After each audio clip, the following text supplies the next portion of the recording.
NLP और क्या क्या करता है अब हम देखने जा रहे हैं। ठीक है, ये क्या कर सकता है, टेक्स्ट को क्लासिफाई कर सकता है। टेक्स्ट क्लासिफिकेशन मतलब क्या होता है, मान लो तुमने कोई चीज के बारे में, मान लो तुम्हारे स्कूल में कोई प्रोग्राम चल रहा है, ठीक है, तो प्रोग्राम में लोगों ने बोला, टीचर्स ने बोला कि अपने अपने व्यूज बताओ कि इस प्रोग्राम के बारे में तुम्हें क्या लगता है, अच्छा था, क्या था, कैसा था, क्या दिक्कत था, नहीं था, क्या अच्छा था, ये सारी चीजें तुम्हें बोला। तब मान लो कुछ बच्चे को बहुत अच्छा लगा होगा और बहुत अच्छे अच्छे रिव्यू देंगे, बोलेंगे हाँ बहुत अच्छा आया, उसमें फूड बहुत अच्छे अच्छे थे, उसके बाद प्रोग्राम भी थे अच्छे, बच्चों ने अच्छा डांस भी किया, हमने काफ़ी इंजॉय भी किया। तो क्या, तो एक पॉजिटिव कमेंट है ना, एक पॉजिटिव कमेंट है। कुछ ऐसे बच्चे थे अरे बोरिंग था, मैं पूरा टाइम वेस्ट हो गया, पैसे भी वेस्ट हो गए, तो वहाँ पे क्या वो निगेटिव कमेंट है। तब सोचो ये तो तुम्हें पता चल रहा है, बट एक कंप्यूटर को, मशीन्स को, रोबोट्स को कैसे पता चल पाएगा। तो वहां पे क्या आएगा, नेचुरल लैंग्वेज प्रोसेसिंग यानी कि एनएलपी। ठीक है, तो वहां पे क्या करेगा वो, आई लव दिस गेम, मान लो कोई गेम चल रहा है, गेम के बारे में आई लव दिस गेम मतलब क्या है, पॉजिटिव रिव्यू है।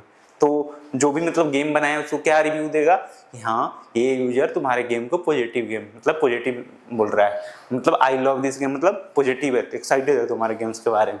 अगर ये दिस इज बोरिंग, अब मान लो एक गर्ल्स है, ये बोल रही है दिस इज बोरिंग, यानी इसके लिए क्या है, बोरिंग है। तो अब मान लो तुम्हारे पास 20 रिव्यूज आए, उसमें से 5 लोग बोल रहे हैं अच्छा है, 15 लोग बोल रहे हैं खराब है, मतलब क्या है, मेजोरिटी अब तो क्या है, निगेटिव रिव्यू, यानी कि बढ़िया नहीं है ना। तो वही चीज है कि यहाँ पे टेक्स्ट को भी क्लासिफाई करके बताता है, पॉजिटिव में, निगेटिव में। चाहे तुम मेल वगैरह देखे होगे ना, मेल में क्या होता है, या व्हाट्सएप पे भी देखे होगे, चाहे तुम्हारे मैसेज में भी स्पैम मैसेज आते हैं। स्पैम मैसेज क्या होता है कि ऐसा मैसेज जिसमें सस्पिशंस होता है कि या मतलब ऐसे बिना काम के लोगों को भेजे जा रहे हैं, या उसमें कुछ सस्पिशियस एक्टिविटी हो सकती है, तो उसको क्या करता है वो डिटेक्ट करता है और उसको क्लासिफाई कर देता है। अच्छे वाले को तुम्हें मेन फोल्डर में रखता है, सस्पिशियस वाले को सीधे लिख देता है। अच्छा कॉल भी आता होगा तो देखना तुम्हारा कॉल में क्या होता होगा, दिखता होगा ये स्पैम कॉल ऐसे करके। तो क्या कर रहा है वहां पे, क्लासिफाई कर रहा है। तो उसी तरह यहां भी क्या करता है, टेक्स्ट को क्लासिफाई कर देता है। ठीक है, अब देखो इसमें, अब देखो सोचो यहाँ पे ये पर्सन है ना, ये पर्सन है मान लो। अगर इसको तुम्हें पहचानना है कि ये मतलब चाहे इसके घर है, इसके घर को देखकर बताना है किसका घर है ना, तो घर किसका है, तो वहां पे क्या करना पड़ेगा, उसको वॉइस में बोलना पड़ेगा। मतलब मैं पूछना चाह रहा हूँ कि तुम्हें कोई भी क्वेश्चन पूछता हूँ जो वॉइस में आंसर देना है या टेक्स्ट में आंसर देना है, तो वहां पे क्या होगा, तुम्हारा एनएलपी का एग्जाम्पल आएगा। और यहाँ पे भी देखो मतलब एंटिटी को क्या कर रहा है, रिकॉग्नाइज कर रहा है। तुम अगर उसको बोल रहे हो पेरिस, तुमने इलोन मस्क बोला, तो क्या करा वो समझ गया इलोन मस्क का मतलब, इलोन मस्क का मतलब कोई एक पर्सन है जो कहीं का, जैसे यूएस का है, चाहे जो मतलब उसके कंपनीज है, टेस्ला जैसे ऐसे, या बहुत सारे कंपनीज है, स्पेस एक्स है। अब उस तरह पेरिस बोला, तब पेरिस के लिए वो भी समझ गया पेरिस क्या है, एक प्लेस है। तुमने उसको पेरिस बोला तो समझ जाएगा कि पेरिस एक क्या है, प्लेस है। क्योंकि वो कैसे समझेगा, उसको जिस तरह तुम्हें बताया जाता है पेरिस क्या है, पेरिस में क्या क्या चीजें है, यूएस में क्या क्या चीजें है, उसी तरह थोड़े से अलग प्रोसेस देते हैं, बट इसको भी सिखाया जाता है, इसको भी ट्रेनिंग दिया जाता है, ट्रेन किया जाता है, कंप्यूटर्स को भी, मशीन्स को भी ट्रेनिंग दिया जाता है। ठीक है, अब देखो यहाँ पे, अब मान लो तुम बोलते हो इसको डेट भी के बारे में मैकेनिज्म सिखाया जाता है। तुम बोलते हो उसको आज तारीख क्या है, 4 है, डेट क्या है, 4 है, 4th जुलाई है, तो समझता है कि हाँ ये जुलाई है। यानी कि क्या करता है, ये बहुत सारे एंटिटी को भी रिकॉग्नाइज करता है, जैसे कि जगह का नाम, किसी पर्सन का नाम, और चाहे डेट का नाम हो, प्लेस का नाम हो, या किसी खाने का डिश का नाम हो, या कुछ भी हो, उसको भी क्या करता है, रिकॉग्नाइज करता है। अब देखो मशीन ट्रांसलेशन, मतलब जो भी मतलब मशीन से या वेबसाइट है जहां पे भी तुम करते हो, एक लैंग्वेज से दूसरे लैंग्वेज में ट्रांसलेशन।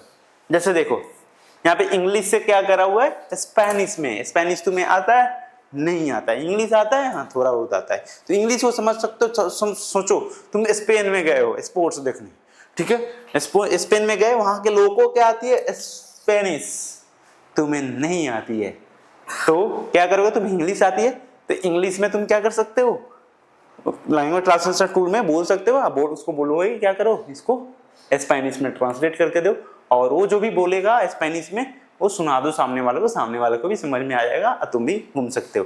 जैसे देखो इंग्लिश में hello how are you, Spanish में क्या होगा, आई होला कमो एस्टास, आई होला कमो एस्टास। तो ये क्या करा, इंग्लिश को स्पेनिश में, हमें स्पेनिश सीखने की जरूरत भी नहीं है, मशीन से हम क्या कर सकते हैं, इसको ट्रांसलेट करके अपना काम चला सकते हैं अगर हम कहीं पे नए जगह पे घूमने जा रहे हैं या कहीं पे वर्ल्ड ट्रिप पे जा रहे हो तो, ठीक है। अब देखो टेक्स्ट को समराइज कर सकता है, ठीक है। टेक्स्ट को समराइज कैसे कर सकता है, मान लो मेरे पास बहुत बड़ा टेक्स्ट है, मान लो तुम गए, तुम्हें स्कूल वालों ने इतना सारा टेक्स्ट में होमवर्क दे दिया है ना।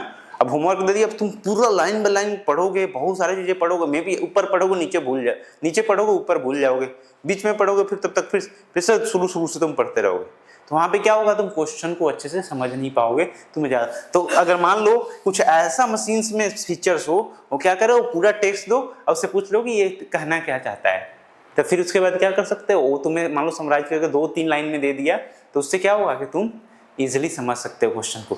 या दूसरे लैंग्वेज में भी देखें, मान लो तुमने एक लॉन्ग आर्टिकल पढ़ा, बड़ा सा आर्टिकल, पैसेज वाला तुमने क्वेश्चन सॉल्व करते हो, देखते हो पैसेज में बहुत बड़ा टेक्स्ट लिखा होता है, फिर उसके बाद नीचे तुम्हें क्वेश्चन पूछता है।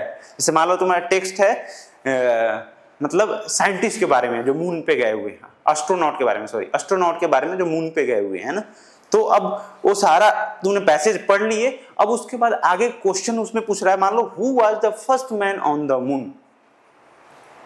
अब मान लो उसमें दिया हुआ है नील आर्मस्ट्रांग के बारे में, उस पैसेज में कौन गए थे फर्स्ट, नील आर्मस्ट्रांग गए थे मून पे, तो वो चीजें वहां पे तुम्हें आंसर करके दे सकता है।